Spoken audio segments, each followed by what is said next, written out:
La publication de Lagarson de Victor Marguerite en 1922 peut être considérée comme une date vraiment intéressante en raison du trouble dans le genre qui est exposé, du fait que le mot garçon a été popularisé par le roman, que ça a été un des grands best-sellers du XXe siècle, que ça donne aussi, peut-être pas pour la première fois, mais une certaine visibilité à la question de la bisexualité, de l'homosexualité féminine, pour différentes raisons. Ça a été un grand scandale, Victor Marguerite a perdu la Légion d'honneur, mais Lagarson est-elle un roman féministe ?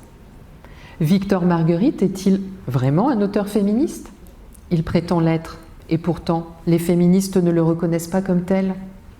À l'époque, il y a Colette, dont la postérité a tranché. Si on retient une écrivaine du début du XXe siècle qui a été inspirante, qui s'est autorisée beaucoup de choses dans son œuvre et dans sa vie, Colette est pas mal. Maintenant, il y a beaucoup d'autres autrices qui sont données beaucoup de liberté, mais bon, Colette est quand même...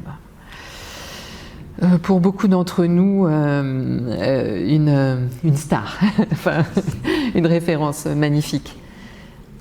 Le problème, c'est que Colette n'était pas féministe et qu'elle disait les suffragettes ne méritent que le fouet.